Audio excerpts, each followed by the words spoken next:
అందరికీ నమస్కారం. నా పేరు Anil Kumar Yadav Deshmukh. Welcome to our YouTube channel. Lakshmi Parvathi ఈవిడ నిన్న భువనేశ్వర్ గారు ఏదో మాట్లాడారని చెప్పి ఆవిడకి కౌంటర్గా వైసీపీ ఈవిడని రంగంలోకి దింపడం జరిగింది. ఈ వృద్ధురాల్ని ఈమె మీడియా ముందుకు వచ్చి పచ్చి అబద్ధాలని ఏ విధంగా మాట్లాడుతుంది, ఏ విధంగా పోర్ట్రే చేస్తుంది అనేది ఒక్కసారి చూసే ప్రయత్నం చేద్దాం. లక్ష్మీ పార్వతి గారు ఒక్కసారి మీరు మాట్లాడండి మేడం. ఫస్ట్ పాయింట్ ఏంటంటే ఆమె ఒక మాట అన్నారు, అక్కడ కౌరవ సభలో ద్రౌపదిని అవమానించినట్టుగా ఇక్కడ జగన్మోహన్ రెడ్డి గారి పరిపాలనలో చట్టసభలో అసెంబ్లీలో నన్ను కూడా నా శీలం మీద నిందలేశారు, నన్ను వ్యక్తిత్వ హననం చేశారు, నన్ను చాలా ఘోరంగా అవమానించారంటూ ఆమె ఒక పచ్చి అబద్ధం మాట్లాడారు. పచ్చి అబద్ధం. అది పచ్చి అబద్ధం ఎందుకు అవుతుందండి? అందులో చాలా క్లియర్ కట్గా ఉంది కదండి. అసెంబ్లీ సాక్షిగా కొడాలి నాని, అంబటి రాంబాబు, అసెంబ్లీకి అవతల వల్లభనేని వంశీ, ఈ ఎదవలందరూ భువనేశ్వరమ్మ శీలం గురించి మాట్లాడలేదా అండి? ఎందుకు మాట్లాడతారండి ముసలావిడ? ప్రూఫ్లు చూపిస్తా నేను, మీరు ఇబ్బంది ఏం పడద్దు, మీరు అసలు టెన్షన్ మొత్తం. భర్త కొడుకు చివరికి ఈమె కూడా కుటుంబంలో చేరిపోయింది అబద్ధాల ప్రపంచంలోనే. అబద్ధాలు చెప్పడం, మాట మార్చడం అనేది ఎవరి రక్తంలో ఇమిడిపోయిందన్న సంగతి అందరికీ తెలుసు. ఇందులో అబద్ధం ఏం లేదు. విత్ ఆధారాలతో నేను చూపిస్తా. ఇప్పుడు మీకు కొంచెం ఓపిక కూడా చూడండి. చెప్తా ఉన్నాను, నువ్వెవరో కాదు, ఎన్టీఆర్ గారి కుమార్తెవి. గౌరవంగానే అడుగుతున్నాను నేను, ఒక్క సమాధానం చెప్పమ్మా. నువ్వు నిన్ను చట్టసభ అంటే శాసనసభలో ఎవరైనా అవమానం చేశారా? అది ఒక్కసారి మీరు నిరూపించగలరా?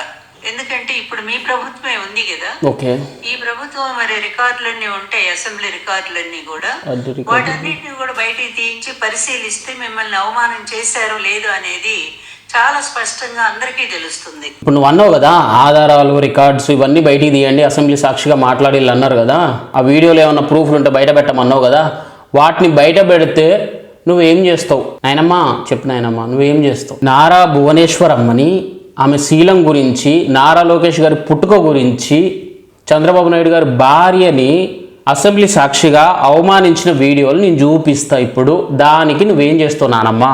చంద్రబాబు నాయుడు గారు అధికారం కోసం, రాజకీయ అవసరాల కోసం మంచి వ్యభిచారిలాగా వ్యవహరిస్తాడు. ఆయన అందితే కాళ్ళు లేకపోతే చుట్టూ, ఆయన పదవి కోసం భార్య అయినా, కొడుకైనా, పిల్లలైనా, తల్లి అయినా, తండ్రి అయినా, మావైనా, అత్తని ఎవరిని కూడా చూసేటువంటి పరిస్థితి లేదు. ఆయనకి అడ్వాంటేజ్ ఉందంటే అందరినీ కూడా పట్టలో తీసి రోడ్డు మీద నిలబెట్టేసేటువంటి గనుడు అధ్యక్ష. అమ్మ లేదు, నాన్న లేడు, కొడుకు లేడు, భార్య లేదు, అత్త లేదు, మామ లేదు, ఆయనకు రాజకీయ లబ్ధి జరుగుతుందంటే, ఆయనకు బెనిఫిట్ జరుగుతుంది అంటే అందరిని తీసుకొచ్చి నడి రోడ్డు మీద గుడ్డలు కూడా తీసి నిలబెడతాడట. అంటే దాని అర్థం ఏంది? రాజకీయ వ్యభిచారట. అంటే దాని అర్థం ఏంది? ఇప్పుడు ఇందులో చంద్రబాబు నాయుడు గారి భార్యని అవమానించినట్టు కాదా? అంటే అవమానం అంటే ఎట్లా జరగాలి? డైరెక్ట్ ద్యూత సభలో ద్రౌపదిని వస్త్రం లాగినట్టు ఇట్లా లాగి అసలు వివస్త్రం చేసి అట్లా రోడ్డు మీద పడేస్తే శ్రీకృష్ణుడు వచ్చి కాపాడితే అప్పుడే అవమానించినట్ట? అంటే ఇట్లాంటి మాటలు అవమానించినట్టు కాదా? ఏమా లక్ష్మీ పార్వతి? నాయనమ్మా చెప్పు నాయనమ్మా, నేనున్నాను నాయనమ్మా, ప్రూఫ్లు పెడతా నాయనమ్మా.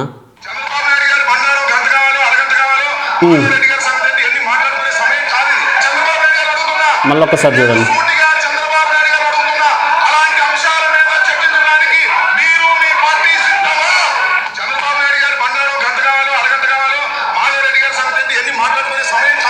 మాధవరెడ్డి ముచ్చట ఎందుకు వచ్చింది అసలు? ఇక్కడ మాధవరెడ్డి ముచ్చట ఎందుకు వచ్చింది? ఇక్కడ భువనేశ్వరమ్మ గురించి మాట్లాడతలేడు, నారా లోకేష్ గారి పుట్టుక గురించి మాట్లాడతలేడు, చంద్రబాబు నాయుడు గారిని కూడా అవమానించట్లేడు. ఓకే, మీరు అన్నది కరెక్ట్. మరి మాధవరెడ్డి ఎందుకు వచ్చిండు? ఎందుకు వచ్చిండో ఇప్పుడు నేను చూపిస్తా చూడండి. ఇక ఎలిమినేట్ మాధవరెడ్డి ఎందుకు వచ్చిండు అనేది నేను ఇప్పుడు మీకు క్లియర్గా చూపిస్తా. కాదనే కదా నేను చెప్పేది. మీ నాన్న ఇంకా చాలా తెలియగలడు. ఎలిమినేట్ మాధవరెడ్డి వచ్చేంటో మీ నాన్నడు తెలుస్తుంది.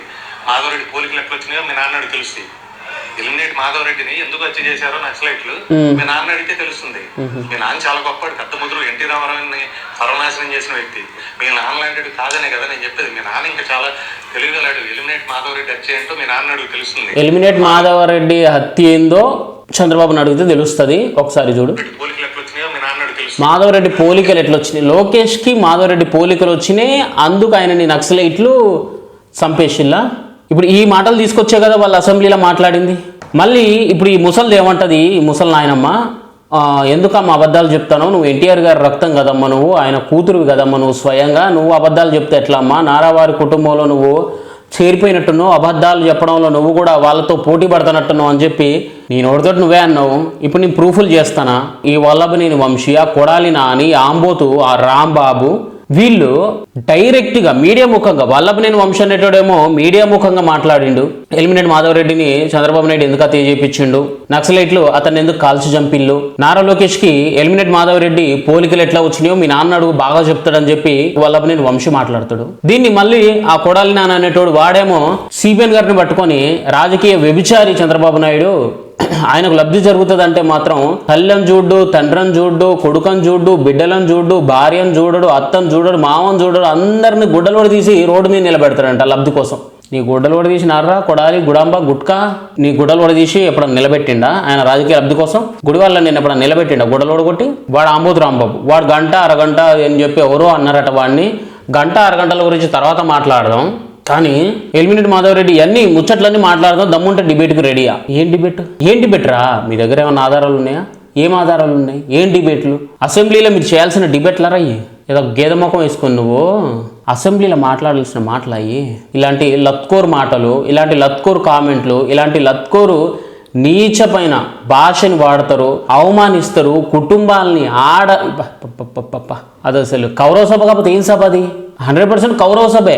ఆ రోజు దుర్యోధనుడు, దుశ్శాసనుడు వాళ్ళందరూ కలిసి ద్రౌపదిని ఏ విధంగా అవమానం చేసిలో చూసినాం. ఈ రోజు కూడా వైఎస్ జగన్ రెడ్డి, కొడాలి నాని, అంబటి రాంబాబు, వాడు వల్లభనేని వంశీ ఇలాంటి సన్నాసులందరూ భువనేశ్వరమ్మని ఏ విధంగా అవమానపరిచిల్లో ఏ సభ ఇది? అది ద్యూత సభ అయితే ఇది శాసనసభ. శాసనసభ సాక్షిగా భువనేశ్వరమ్మని నోటుకొచ్చినట్టు మాటలు, ఆవిడ శీలం గురించి కూడా మాట్లాడి ఆ పెద్ద ఆయన ఒక 70 ఏళ్ల వయసున్న ఒక మేధావిని, 40 ఏళ్ల సుదీర్ఘ రాజకీయ అనుభవం ఉన్న వ్యక్తిని మొదటిసారి ఏడవడం చూసిన నేనైతే. ఆ ఏడుపు వల్లే, ఆ ఏడుపే మీకు పాపం కొట్టిందిరా. నిజంగా మీకు పాపం తగిలే మీరు అసలు 151 నుంచి 11కు పడుకున్నారు. ఇప్పటికీ అవే అబద్ధాలు, ఇప్పటికీ అవే అసత్యాలు, ఇప్పటికీ అదే తలపొగరుతో మాట్లాడితే మీకు ఆ 11 కూడా కాదు కదా రేపు. ఆ 11 పక్కన ఉన్న 1 పోతుంది. చివరికి ఆ ఒకే ఒక సీటు మిగులుతుంది. ఆ ఒక్క సీటు కూడా ఎవరికొత్తో తెలియదు. అది పరిస్థితి. కాబట్టి అబద్ధాలు, అసత్యాలు ఇప్పటికైనా ఆపండి. మరి నేను ప్రూవ్ చేసిన మరి ముసలి ఏం చేస్తుందో మరి అది కూడా అడుగుర్రి మీరు చేతనైతే ముసలిదాన్ని. Thank you.